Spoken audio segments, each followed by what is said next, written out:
She wishes by filing an application. And she's in no state to deal with that now. We'll get that paperwork.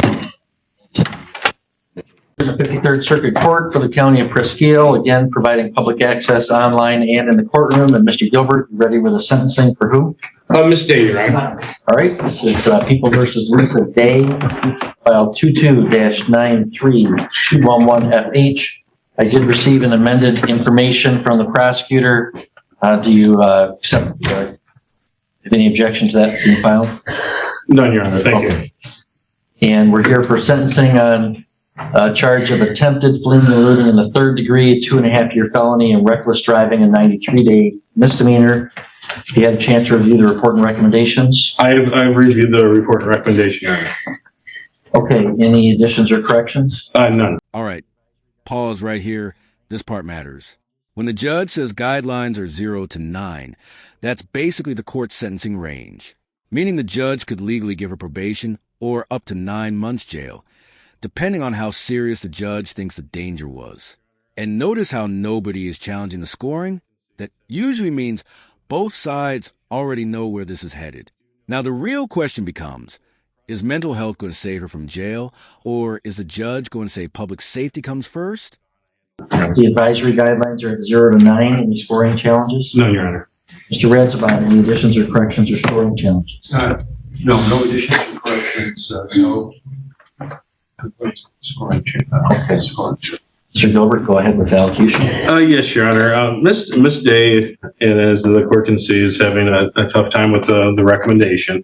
I do know that, and the court probably doesn't remember or looks in the file, Miss Day is an individual that I did ask for a forensic on. I had a lot of concerns throughout the course of this case that she hasn't been able to get refilled, and she's having some serious issues with that. There is a mental health issue, a component to this case, and I believe that's really what happened the evening that this happened, was that she was having an episode, and which resulted in her fleeing and eluding the police officers. I don't believe if Miss Day would have been in her right mind at that time that it would have happened. She does have a history of issues with her prescriptions. I would ask the court to consider possibly a length of probation. I'm not really sure how much the incarceration would help or deter in a situation where it was a little bit probably beyond her control due to her mental health issues. So I'd ask the court to take that into consideration and consider possibly no jail. Thank you. Thank you, Mr. Gilbert. Ms. Day, it's not required that you would make a statement. It is allowed. Is there anything you wish to say or no? Okay, this is the emotional pivot of the whole hearing. The defense is basically saying she wasn't evil, she was unstable. That's a common strategy in sentencing. Not denying guilt, but asking the court to focus on treatment instead of punishment. But here's the problem. Courts don't just ask, why did you do it? They ask, what could have happened because of it?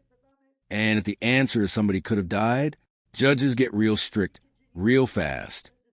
I apologize, and like I said, I don't know what happened.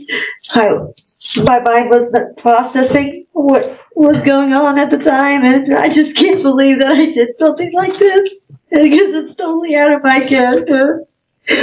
And I don't feel that I can continue my treatment if I'm incarcerated. And I need to continue my treatment because it's vital to my mental health. All right, thank you. Mr. Radspawn, recommendations from the people? I'm totally in agreement with the recommendation for 9 months in jail. I can't state enough how much of a risk and danger this day presented, not only to the officers involved, but to the public. To drive at that type of speed, running 3 officers off the road in order to avoid a collision, blowing through the intersection of M68 and 23 at a high rate of speed. Thankfully, Deputy Woodsford essentially sacrificed himself in his car to get her somewhat off the road before she went running down in the middle of town, and we had another incident in town. We just had a fatality out at that area maybe a couple of months ago.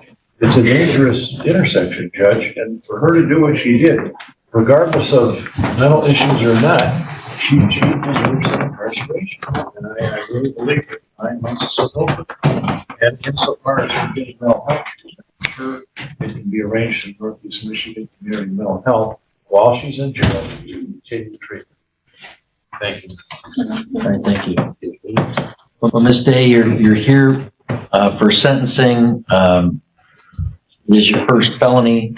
The guidelines are 0 to 9. You did receive some benefits from the plea bargaining process to have it be a lesser felony. But this is a case where then, police are responding to your behavior and, causing a risk to the public, dancing in the roadway and then driving fast. And then you don't stop for police. You're at over 100 miles an hour. Running vehicles off the roadway, not only law enforcement, but just ordinary folks.